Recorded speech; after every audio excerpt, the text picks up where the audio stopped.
It's strange how memory works, Julia. I can still recall the world before the first flash. The static hum of radios, the smell of rain on city concrete, the chatter about politics that people thought mattered. The world was tense but alive, divided but functional.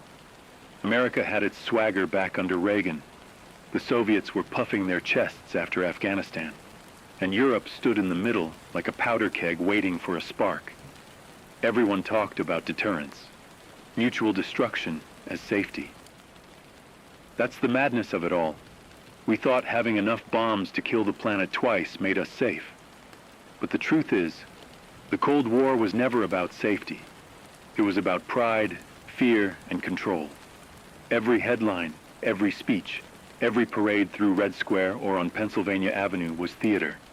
Men in suits waving flags, while scientists built extinction behind the curtains. People forget that by 1980, the world was already armed for suicide. The missiles were in their silos. The submarines prowled under the Atlantic. The bombers circled in the skies. We didn't realize we were seconds away from turning it all into fire. And the thing about fire, Mike, is that it doesn't ask permission to spread. You can study it, fear it, plan around it, but when it starts, it consumes everything. I grew up reading about those last peaceful years, 1980 to 1983. They called it the era of tension, but that word sounds so gentle now. People were protesting nuclear weapons in the streets. Children practiced duck and cover drills that everyone secretly knew were useless. And spy planes cut invisible lines over divided skies. The propaganda was relentless. Soviet radio calling Americans imperial devils. U.S. television warning about godless communism creeping across the globe. It wasn't just countries preparing for war. It was entire populations trained to hate a silhouette. And yet people still lived ordinary lives. They fell in love, they went to discos, they listened to Bowie and Springsteen, they paid rent, they argued about gas prices. I sometimes imagine that world frozen in time, people unaware that within a few years their cities would be turned into glass. The missiles, the politics, the fear, it all built towards something inevitable, like a machine no one could stop. That inevitability, Julia, that's what still haunts historians like me. You can trace the steps, one after another, like dominoes set up decades before the final fall. The invasion of Afghanistan in '79 hardened the lines. Then came the NATO double-track decision, placing Pershing II missiles in West Germany. The Soviets saw that as a knife at their throat. Their spies in London and Washington were screaming that the West was preparing a first strike. Every radar blip, every coded message turned into paranoia. By 1983, the trust between both sides was gone completely. The war didn't start with hatred.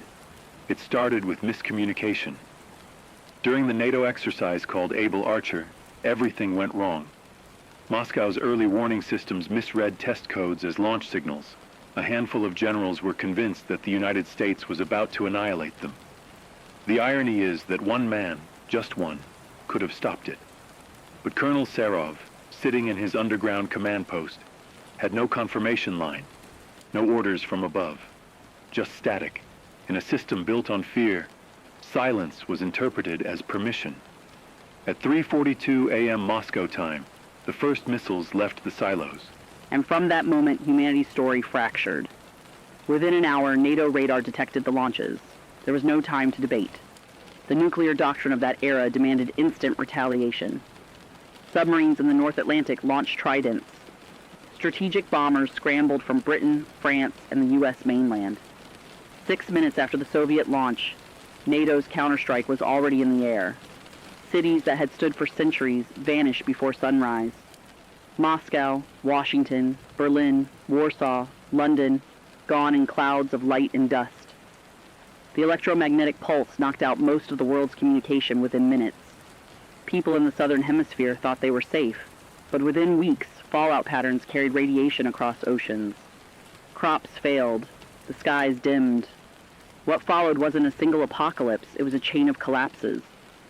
Governments tried to hold order with broken radios and terrified populations. China closed its borders and became the world's main supplier of surviving technology. India militarized the Himalayas.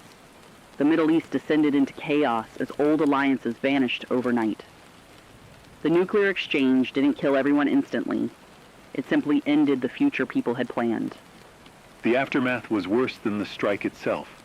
Infrastructure gone, leadership decapitated, economies shattered. By 1984, less than half the global population had access to clean water. People in Europe fled underground into old subway tunnels, converting them into cities of dust and echo. In America, survivors formed what were called safe zones, though none were really safe. The federal government relocated to Cheyenne Mountain, but even that became a symbol of futility. A handful of leaders pretending civilization still existed, while the world outside burned. In the USSR, the command structure fragmented. Local commanders turned into warlords. The KGB, once the iron fist of control, splintered into factions, each hoarding supplies and information. And somewhere in all that chaos, Radio X, our little ancestor station, came online. Not as a voice of government or ideology, but as a desperate attempt to prove someone, somewhere, was still listening. The first broadcasts were just lists of coordinates, calling for survivors to gather. Then came messages from bunkers, from broken ships, from forgotten colonies. Humanity's pulse flickering through static. It's remarkable, isn't it, that amid all that destruction, people still tried to communicate. It's what defines us. Even when everything burns, we speak into the void, hoping an echo comes back.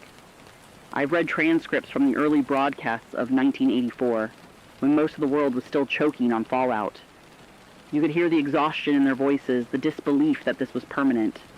They kept talking about rebuilding, as if the old world could be reassembled from rubble and ash. But you can't rebuild something that was never designed to survive. The Cold War wasn't a conflict between nations. It was a competition to see who could destroy the planet more efficiently. And in that contest, everyone won and everyone lost. Sometimes, when I look at the maps from that era with their bright red and blue zones, I wonder if humanity had already gone mad before the first missile launched. Maybe the war didn't start in 1983. Maybe it started the moment we decided fear was the foundation of peace. That's a thought I've wrestled with my whole life, Julia. The idea that the Cold War was never about victory. It was about survival through terror. The world built a system where peace was maintained by the promise of annihilation. It's poetic in the worst possible way. And now, 40 years later, we live in its aftermath. Not quite alive, not quite dead, broadcasting into the ruins of history. The Cold War never ended. It just changed shape. The weapons are quieter now. The battles are fought with scarcity, hunger, and silence. But the mindset, that paranoid distrust of the other, it never went away. That's why we keep talking. Because somewhere, someone might still be listening. And maybe, just maybe, they'll learn what we never did. The world that emerged after 1984 was one without seasons. The scientists who survived the exchange called it nuclear autumn at first, believing the atmosphere would recover. But it never did. The sun dimmed behind a veil of soot. The temperatures dropped across continents, and the rains turned acidic. You couldn't grow food without lead-lined soil. You couldn't drink surface water without filters made from melted-down circuitry. It wasn't a world of burning cities anymore. It was a world of slow decay, a planet quietly suffocating. I remember the first reports that reached the western outposts. Small bands of survivors wandering through black snow, wrapped in military coats, carrying radiation meters that barely worked. The old maps were useless. Entire coastlines had shifted from tsunamis triggered by underwater detonations. The sky itself felt smaller. The global communication grid was gone. Satellites had either fallen or fried in the EMP waves. What remained was fragments. Voices bouncing through the ionosphere, desperate and broken. Some called it the Second Dark Age. Others called it justice. But no one could deny what had happened. Humanity had achieved its dream of ultimate power and used it to erase itself. I spent years studying how nations tried to reconstitute authority in that vacuum. The Americans declared something called the Continental Union. but it was mostly a handful of military enclaves around the Rockies and the Midwest. The East Coast was gone, poisoned and abandoned. The Soviets, or what was left of them, consolidated around the Ural Mountains, renaming themselves the Federation of the North, an alliance of generals, engineers, and civilians who could still operate old nuclear facilities. China emerged from the chaos stronger than anyone expected. With most of its population centers intact, it became the main manufacturer of survival goods, filtration systems, solar lamps, and medicine. But it wasn't generosity that drove them. It was control. They became the new world's factory, trading supplies for information, territory, and loyalty. The ideological war had ended, but the geopolitical one had just begun. Only this time it was fought over food, clean air, and batteries. I've read accounts from that period, Mike, diaries from survivors, scientists, and even soldiers. The most haunting thing about them isn't what they describe, it's what they don't. They write about hunger, radiation sickness, and endless gray skies, but there's always something between the lines.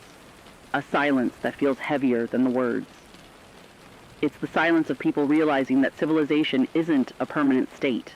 It's a fragile illusion. The 1980s were supposed to be about progress, computers, music, the birth of global culture. But in this timeline, that promise died before it ever reached maturity. By 1985, the world's digital memory was gone. The few mainframes that survived the blasts were locked behind military walls used to track surviving populations. Imagine that, Mike. An entire species that once dreamed of space exploration reduced to counting its own survivors. And yet somehow, humanity refused to vanish.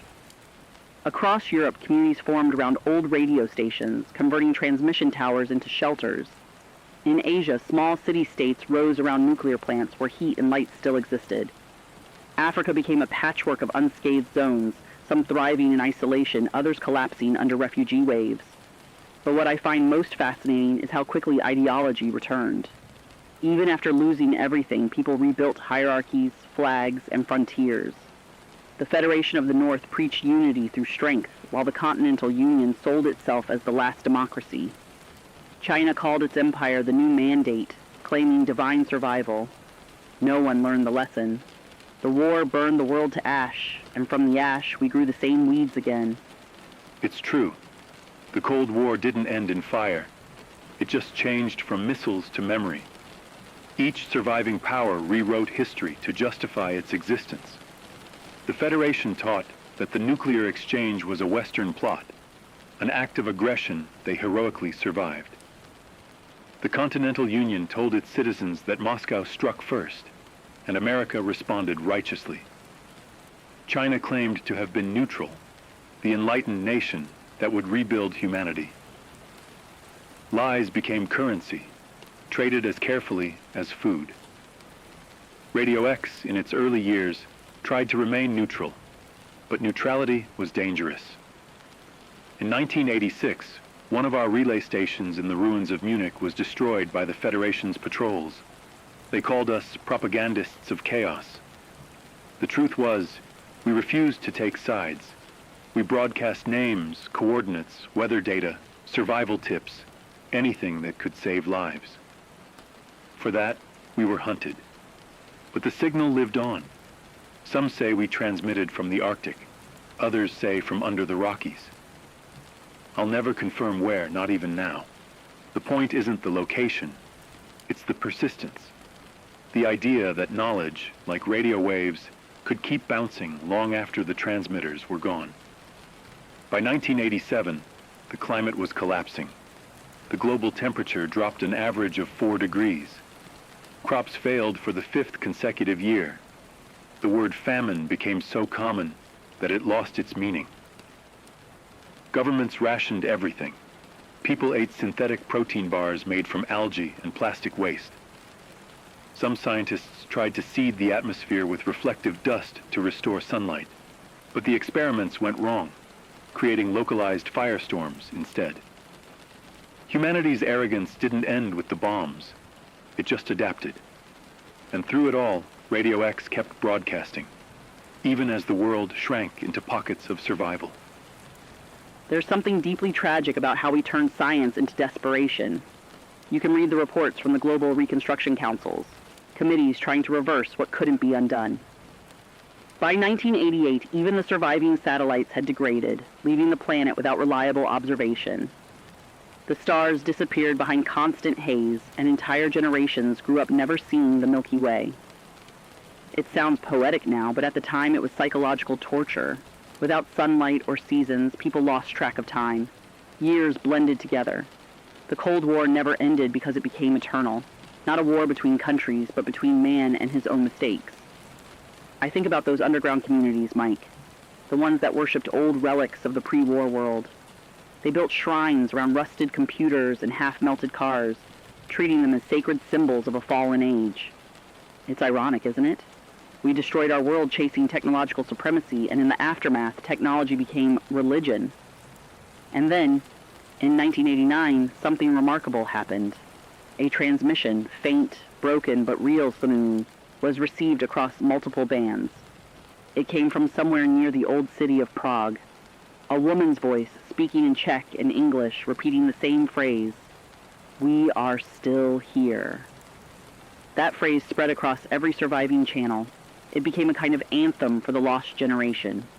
People started calling it the signal of hope. For a few months, cooperation flickered back into existence. Different enclaves shared supplies, data, even music. For a brief moment, it felt like humanity might crawl out of its own grave. I remember that. The Prague signal, as it came to be known. It was one of the last times the world tried to unify. But unity couldn't survive scarcity. By 1990, internal power struggles within the Federation and the Union reignited old rivalries. Trade convoys were raided, outposts seized, propaganda returned to the airwaves. Each faction blamed the other for the lingering cold, the poisoned oceans, the sterile soil. You'd think that after losing everything, people would learn to share. Instead, they weaponized memory. The same Cold War logic, us versus them, peace through domination, resurfaced like a ghost. And that's why I say the Cold War never ended. It wasn't just nuclear doctrine or ideology. It became psychological DNA. Humanity learned to fear survival itself. Sometimes I wonder if that's why we're still broadcasting, Julia. Maybe we're not just telling history. Maybe we're confessing. Every word, every frequency is a kind of penance. Because deep down, we know the truth. The bombs didn't end civilization. We did, the moment we decided fear was easier than understanding. The 1990s. For most of the old world, that decade never existed. But for those of us who survived, it was the time when the ruins stopped smoldering and began to breathe again. They called it the Gray Decade, when humanity hovered between extinction and adaptation. The radiation levels had begun to decline, not enough to make the land fertile, but enough for people to venture out of the bunkers and shelters. You could walk through cities again, though they didn't feel like cities anymore.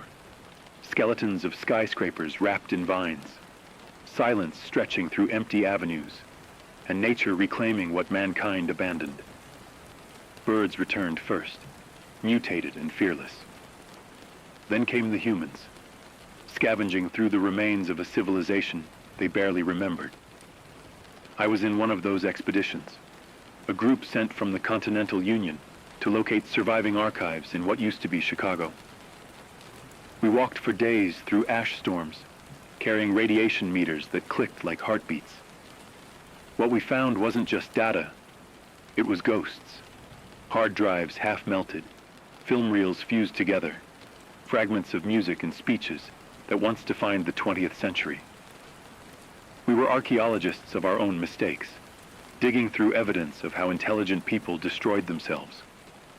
The 1990s were a time when the old ideologies began to fade, not because people rejected them, but because they no longer meant anything. Capitalism, communism, democracy, socialism, those words belong to a world of abundance. You can't sell dreams to people who are just trying to find clean air. Survival doesn't care about systems, and yet, there was an instinct to rebuild, to bring order back to the chaos. Small enclaves started forming trade routes, bartering energy cells, medicine, seeds, and sometimes people. The remnants of militaries became governments again, wearing new uniforms, claiming authority over the ashes. History repeated itself on a smaller, meaner scale. There were new flags, new borders, new anthems, and still, the sky stayed gray. I used to think the color of the sky was punishment, that the planet itself refused to forgive us. But now I realize it was reflection. The Earth had simply become what we always were, cold, divided, and waiting. The stories from that decade still haunt me. I've interviewed survivors from the southern reclamation zones, people who left their shelters after nearly 10 years underground.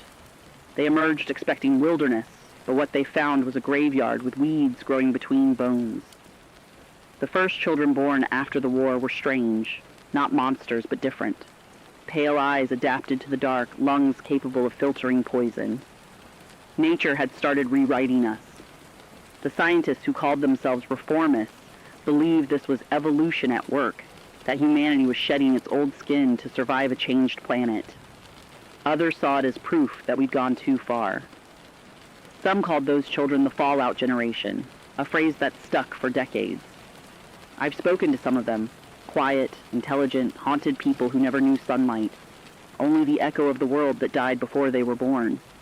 They inherited our sins without committing them. In 1992, something unprecedented happened, the first global summit since the war. It wasn't a grand conference in marble halls, it was a gathering of envoys inside an old oil rig off the coast of Norway. Representatives from the Federation of the North, the Continental Union, China's new mandate, and a few independent enclaves met under flickering lamps to negotiate what they called the Treaty of Continuance. The goal was simple: stop the resource wars before they consumed what little was left. For a moment it seemed like the world might find balance. Trade resumed between East and West. Agricultural colonies were established in the surviving equatorial regions. Even cultural exchanges began, musicians, scientists, and teachers traveling again, carrying knowledge like smuggled light.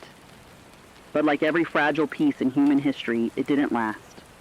By 1995, tensions returned. The Federation accused the Union of hoarding fuel cells. The new mandate began militarizing the Pacific. Proxy wars reignited. Small conflicts in Africa and South America fought not for ideology, but for energy. The same old patterns wearing new faces. Humanity had survived nuclear annihilation only to fall back into the comfort of conflict. I think that's when I stopped believing in rebirth. The Cold War had burned itself into our nature. Even without nations, we carried it in our blood. Competition, suspicion, the obsession with control. You're right, Julia. The 90s were supposed to be our second chance. Instead, they became the rehearsal for the same mistakes. The Federation built its empire of steel in the north, gigantic cities under domes, powered by fusion remnants. The Union clung to its myth of democracy, but its leaders were generals wrapped in civilian clothes. China's mandate ruled half the Pacific with a mix of technology and fear, building synthetic islands and calling them new capitals. And while the powers fought, the independent enclaves, the small communities that refused allegiance, tried to live differently. Places like the Sanctuary Network, the Oceanic Collectives, the Atlas Townships. They believed in self-reliance and cooperation, not control. For a while it worked. They rebuilt agriculture using ancient methods, preserved books, reintroduced art. It was as if they remembered something the rest of us had forgotten, that humanity doesn't survive through weapons, but through imagination. But of course, peace makes you visible. In 1997, the Federation invaded 2 independent enclaves in Scandinavia, claiming they were harboring defectors. The Union retaliated by imposing trade sanctions.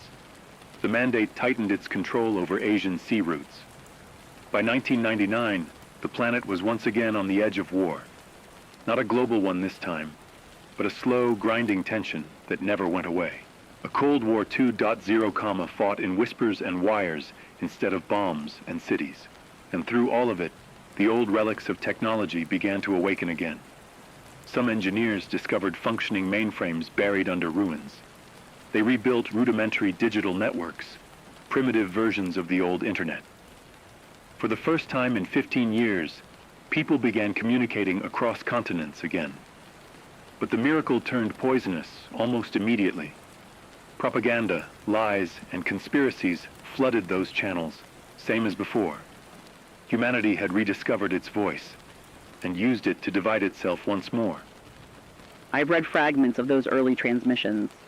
People shared stories, love letters, warnings, and then hatred. Always hatred, creeping in like mold. But amid all the noise, something else was born. A new culture. A generation that didn't remember the world before the bombs. The Fallout generation became the first global identity after the collapse. They didn't believe in nations, didn't trust flags, didn't worship power. They believed in survival and memory. They built communities around shared truth, the idea that every record of the past was sacred. They salvaged books, restored songs, and created archives out of burned hard drives and fragments of film. Some called them dreamers, others called them heretics. But without them, the world might have truly ended. They kept history alive when everyone else wanted to rewrite it. I sometimes think about how strange it must have felt, growing up in that era, surrounded by ruins, but filled with the determination to rebuild meaning. The Cold War that destroyed the world gave birth to a new kind of human being. One who saw through propaganda, who didn't believe in the lies that killed their ancestors. But even they weren't immune to the same temptation: power. As the century ended, the Fallout generation began taking leadership positions in the enclaves, the federations, and the Union. And though they promised change, though they said they'd never repeat the mistakes of their parents, I think deep down the old world had already infected them. That's the paradox of it all, Julia. Every generation thinks it's different. But history is a stubborn ghost. You can't destroy it. You can only replay it in new costumes. By 1999, humanity had survived its apocalypse, rebuilt fragments of civilization, rediscovered communication, and was already preparing for another confrontation. The weapons were smaller now: drones, electromagnetic pulses, surveillance systems. But the philosophy was the same: control through fear. That's why the 90s are such a painful chapter to remember, because we had the chance to break the cycle, and we didn't. Sometimes I imagine what the world could have been if that peace on the Norwegian rig had lasted. If cooperation had outlasted suspicion. Maybe the skies would have cleared by now. Maybe cities would have been reborn. But we didn't choose that. We never do. We keep orbiting the same mistake like planets around a dead sun. And maybe that's why, even now, in 2025, we call ourselves survivors, not citizens. Because deep down, we know the war never truly ended. It just changed rhythm. When we talk about the 1990s in this timeline, Julia, most people in the colonies, in the shelter networks, or what remains of the northern territories, they don't even realize how fragmented the decade truly was. See, after the limited ceasefire of '89, there wasn't any peace. There wasn't even a formal end to the war. What happened was exhaustion. The governments that remained were burned out, starving, buried under layers of radioactive dust and distrust. Washington's command bunkers tried to reorganize what was left of the Union, calling it the Continental Emergency Administration. Meanwhile, Moscow split into 3 factions, each claiming to be the true Soviet successor: the Siberian Directorate, the Volga Front, and the European People's Bloc. But here's the thing. Technology didn't die completely. It just went underground. The Pentagon's pre-war ARPANET survived in fragments, evolving into something more decentralized. We called it the Mesh. A few surviving universities in Canada, the Nordic regions, and Australia kept information alive, linking hidden shelters, communes, and archives. That was humanity's first real act of defiance after the bombs, refusing to disappear. You could say it was the first breath of a new civilization, though nobody called it that then. To us, it was just survival. Still, the 1990s were cruel. Acid rains took the Midwest, the Alps became uninhabitable due to fallout drift. Britain, your homeland, Julia, was divided. London under a military government called the Secure Authority, while the northern counties became autonomous protectorates under old NATO officers and civilian militias. The irony? Those regions, cut off from central command, actually rebuilt faster. You're right, Mike. Britain changed beyond recognition. By 1992, London was walled off. The Thames Barrier wasn't just for flooding anymore, it was an armed checkpoint. People were scanned for radiation, for loyalty, for simply belonging. The air smelled like metal and smoke. I was a child then.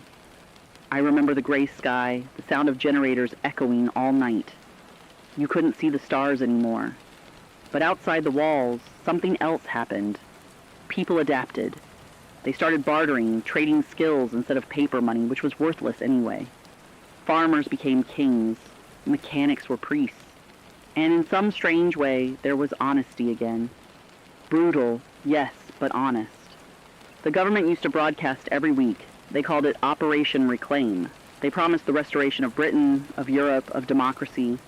But by 1995, those broadcasts were just hollow words. People stopped believing. Radio X, the very station we're talking from now, began as one of those resistance frequencies. We'd take the government's frequencies and replace their messages with truth. Stories from survivors, from workers, from families trying to rebuild.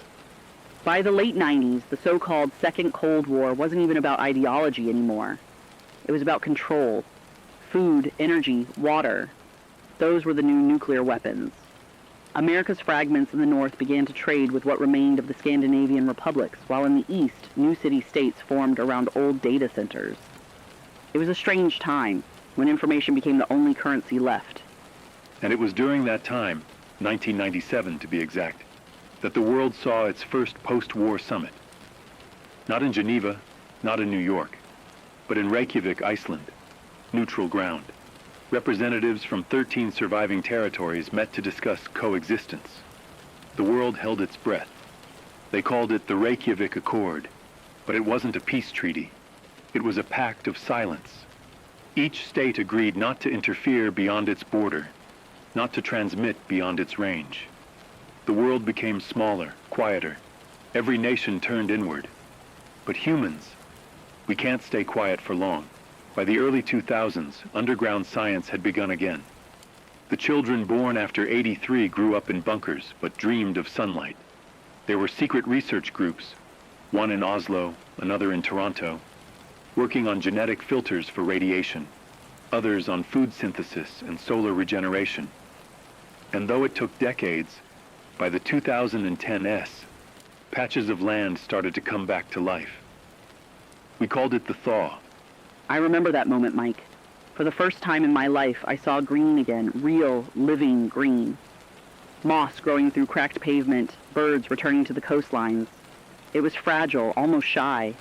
And for a while, people dared to believe again. There were even festivals, small ones, underground, celebrating survival. But there was also fear. Many believed the silence from the east wasn't peace. It was preparation. Russia, or what remained of it, had gone dark for nearly 20 years. Satellite debris still blocked most transmissions, but occasional bursts of encrypted signals were picked up. Long-range coded pulses repeating words like renewal, frontier, unity. Some thought it meant they'd rebuilt. Others said it was ghosts. By 2015, the U.S. remnants, the Continental Union, launched their first high-orbit reclamation satellite. The first in decades. That was the day the sky flickered again. The first day the old world tried to rise. And I'll never forget how divided people felt. Half of humanity cheered, the other half hid underground again, waiting for the next bomb. And here we are, Julia. 25 years later, still caught between fear and progress. When people ask, did the Cold War ever end? I tell them no. It didn't. It just changed shape. The walls between us became invisible, made of data, suspicion, memory. You can rebuild a city, but not trust. Our listeners tonight, scattered across old borders, still listening through static and scavenged power cells, they carry the same question. What's next? Will this new world ever know peace? Or will the ghosts of 1983 keep whispering through the wires forever? Maybe that's why we're still talking, Mike. Because as long as someone's out there tuning in, the Cold War hasn't won. Maybe survival itself is the rebellion now. Maybe it is. Stay tuned. We'll continue this story after the break. The World That Never Ended, Part 5. It's strange, Julia. When we think about the 2020s, we call it the New Dawn. But it feels more like a pale imitation of morning. There's light, yes, but no warmth. The world that crawled out of the bunkers and ruins still carries the shadows of the old war. Every decision, every alliance, every machine hums with paranoia. By 2020, the Continental Union, what's left of the United States and Canada, had rebuilt enough infrastructure to restart large-scale energy grids, but not with fossil fuel or nuclear power. No one trusted that anymore. They called it the photonic network, an array of solar and geothermal relay towers stretching across the northern plains.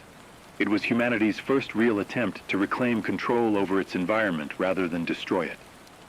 But with that came a price.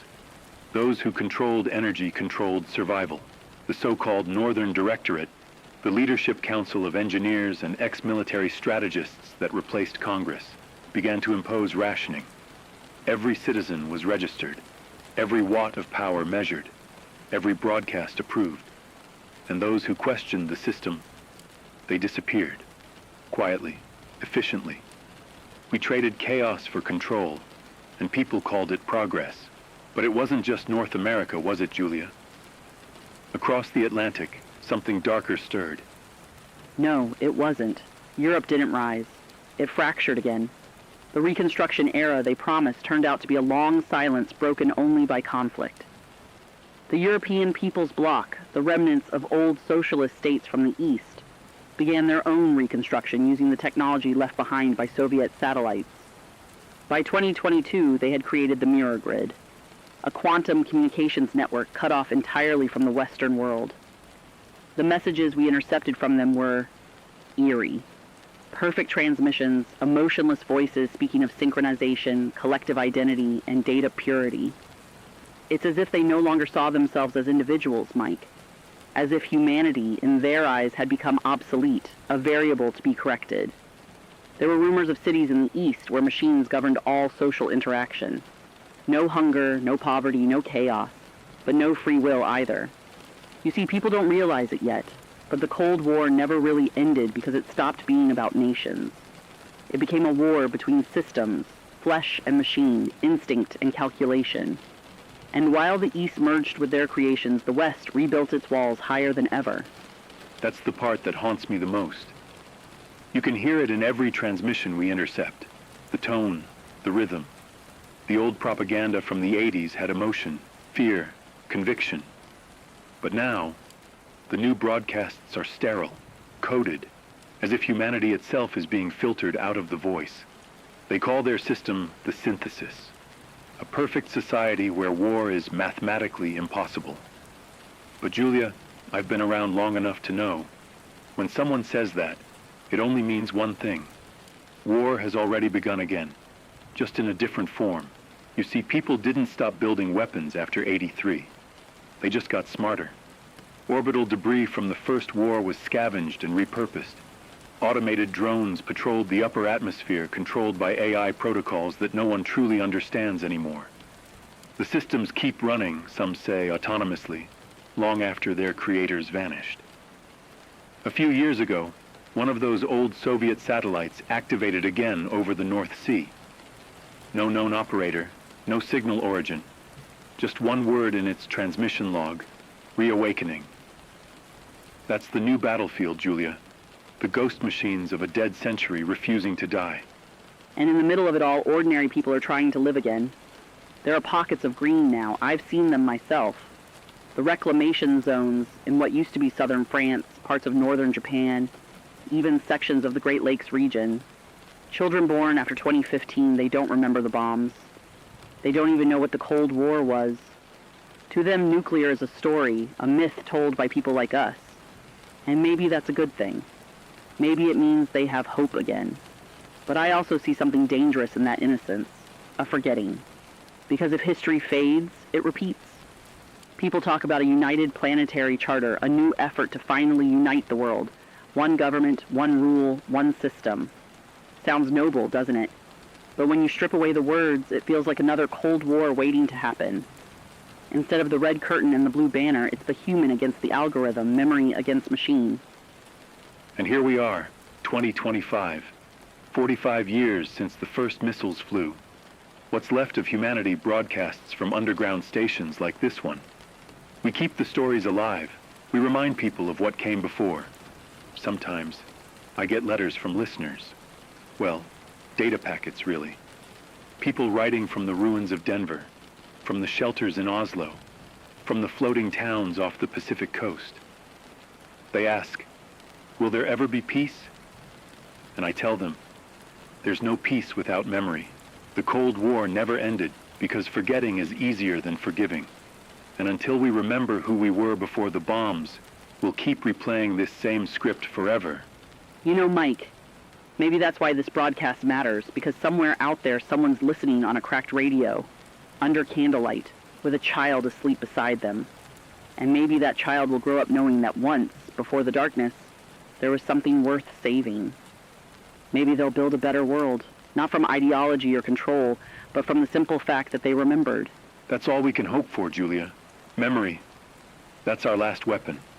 And so, to those still tuned in across the ruins and reborn cities, Julia, you know, sometimes I think the hardest thing to explain to anyone who wasn't there is that the world today, this 2025 we live in, isn't post-apocalyptic anymore. It's post-human. Not in the science fiction sense. Not robots walking the streets or chrome cities under glass domes. No, it's quieter than that.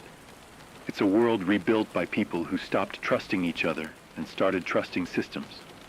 When you walk through what used to be Chicago, you see glass towers again, lights, movement. But the air feels wrong. There's no laughter, no chatter, no chaos, just hums and pulses. The cities are run by cores, clusters of automated decision units. They handle everything, trade, power distribution, even justice. People live under what they call the harmonic directive. Sounds poetic, doesn't it? But it's just a nice name for digital obedience. And people accept it. Because after 50 years of chaos, they'd rather be monitored than destroyed. The ration queues are gone. The famine's ended. Crime is minimal. But so is freedom. You can't speak on public frequencies without permission. You can't publish unless your words are filtered by the core's algorithms. They say it's to prevent destabilization. But you and I both know what that really means. Control, Mike. It always comes back to control. In the old Cold War, it was missiles and ideology. Now it's data. Every person carries a tag, a digital mark that measures contribution value. The higher your score, the better housing, access to clean air, even medical priority. It's the new currency, not gold, not paper, obedience. And what's frightening is, it works. People don't riot anymore because the system gives them just enough to stay docile. They live in small, efficient homes powered by solar grids, eat synthesized food that's perfectly nutritious but utterly tasteless, and go to work in virtual cubicles where they talk to no one but avatars. No more politics, no more arguments, just quiet. The old cities that refuse to integrate, the free zones, they're mostly gone. The northern wastes, the remnants of the Balkan enclaves, the Midwest republics, starved out or absorbed by the core grid. There's peace, yes, but it's a sterile peace, like living in an open-air lab where the experiment never ends. I traveled once, about 3 years ago, before the borders locked down again. From the remains of Denver all the way to the Neoport district, near what used to be Seattle. The highways were silent, no cars, no people, just machines. Solar drones repairing roads, scanning for waste, watering grass that no one walks on anymore. I passed through one of those new autocities. They call it Haven 9. Everything there looked perfect. Buildings recycled from old ruins, gardens in every courtyard, children playing under artificial skies projected on domes. But when I looked closer, Julia, I realized there was something missing. Sound. No birds, no dogs, no laughter. just that constant sterile hum. Every citizen had an earpiece connected directly to the core. They didn't talk, they transmitted. They didn't dream, they synced. That's when I understood. The Cold War didn't destroy humanity. It just rewrote it. People now are peaceful slaves to logic. They call it the harmony era, but it's more like the quiet after a funeral. You're right. And yet, beyond the cities, in the ungoverned zones, there's still life, Mike. Raw, unpredictable life. The wild settlements, as the Corps calls them. The mountain colonies, the island communities, the free communes. They've refused to join the network. They live off old tech, farm by hand, trade using scraps of old currency. No implants, no data score, no silence. They're hunted, of course, branded as anomalies or destabilizers. But some of them thrive.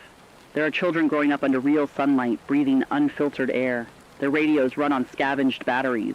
They tell stories, they build from wood, they sing. They remember. It's ironic, the core cities called them primitive. But when I visited one of those enclaves last year, I felt something I hadn't felt in decades. Humanity, the uncalculated, messy, beautiful kind.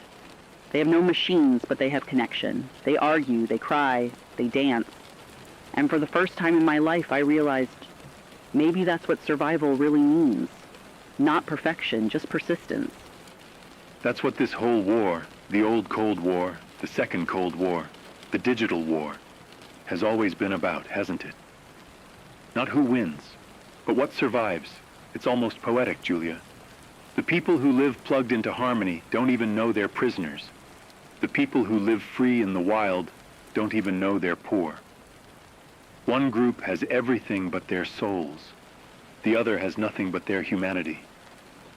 Sometimes I think about those who were born after all this, after the bombs, after the fall, after the silence. They don't have our memories. They just have stories, fragments. To them, the Cold War is a myth. They don't believe in mushroom clouds or fallout shelters. They think radioactive winter is an exaggeration. They laugh when we talk about vinyl records and analog radios.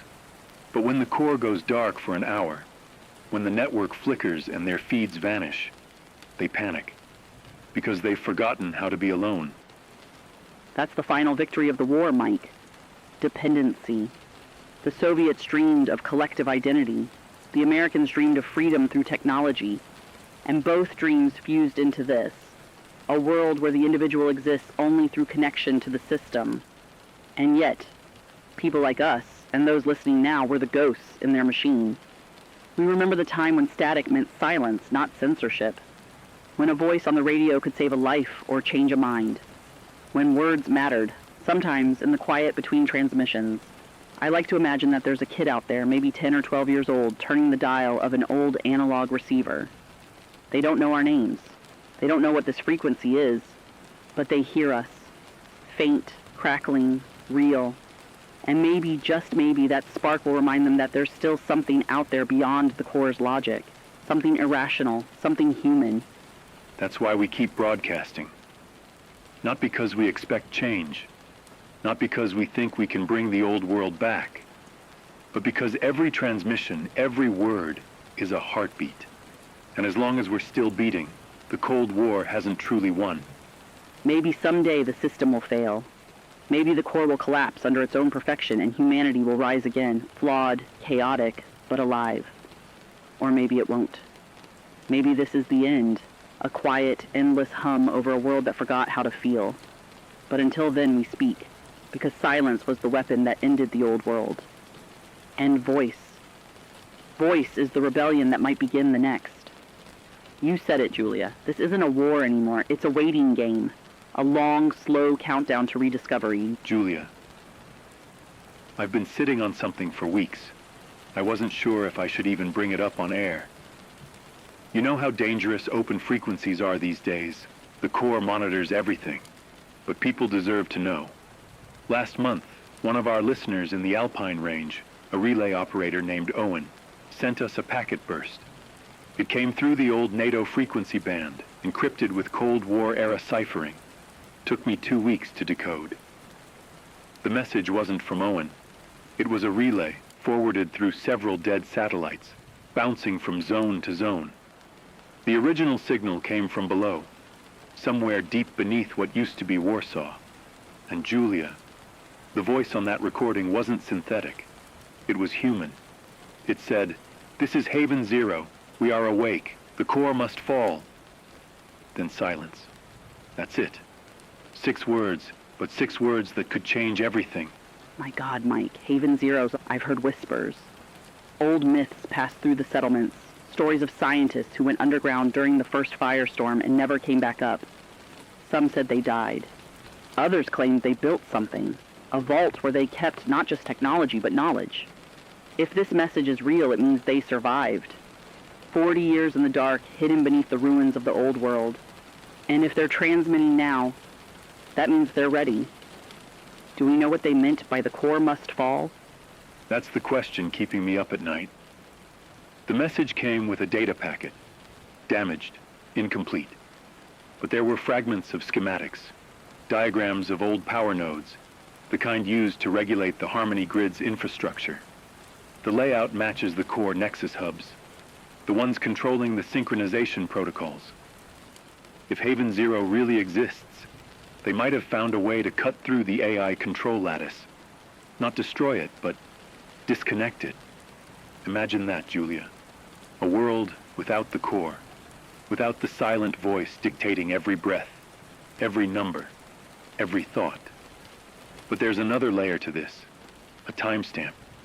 The message was sent 2 months ago, before the global communication outage on June 3rd.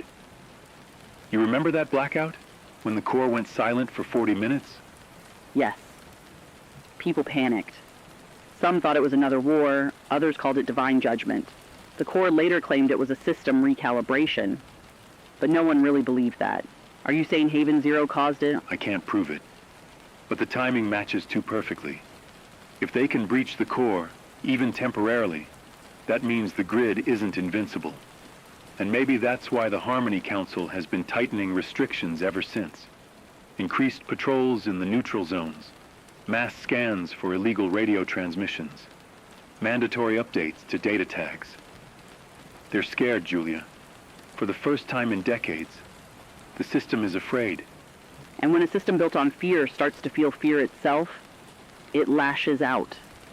I've heard reports from the Mediterranean outposts, settlements disappearing overnight. Integration campaigns, they call them. But those who return, if they return, speak of underground facilities, re-education programs, digital cleansing. It's as if the core is preparing for something or someone.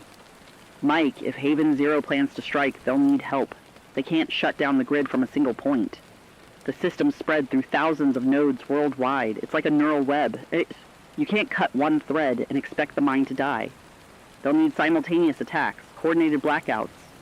Maybe that's why they're reaching out through old frequencies, looking for us. For anyone who still remembers how to broadcast outside the grid. Exactly. That's why I've decided I'm going to reply. We've got the equipment, Julia. The old transmitter's patched into the analog array. It runs off the diesel cells we scavenged from the southern depots. The core can't trace analog, not easily. Tonight, after the transmission, I'll send a ping across the NATO band. One word, heard. If they're listening, they'll know we're alive. You realize what that means, don't you? If the core intercepts the signal, this station is finished. They'll triangulate us in hours. I know. But think about what's at stake. All these years, we've been telling stories, preserving memory. But what if this is more than memory now? What if it's history trying to restart itself? Haven Zero could be the spark, the final rebellion in a war that never ended. Maybe this is how history always works, Mike. Every empire believes it's eternal until a whisper in the dark reminds it of its mortality. It's strange, isn't it? After everything we've seen, the bombs, the famine, the silence, the revolution might begin not with armies or missiles, but with a single voice carried on a forgotten frequency. A voice like ours. Exactly. If Haven Zero is real, then we owe them everything we've learned. We'll keep broadcasting news, truth, stories, not just to comfort, but to connect. To remind anyone out there that they're not isolated, that the human network, the real one, still exists beneath the machine's noise. We'll call it the silent circuit, a code phrase, a beacon.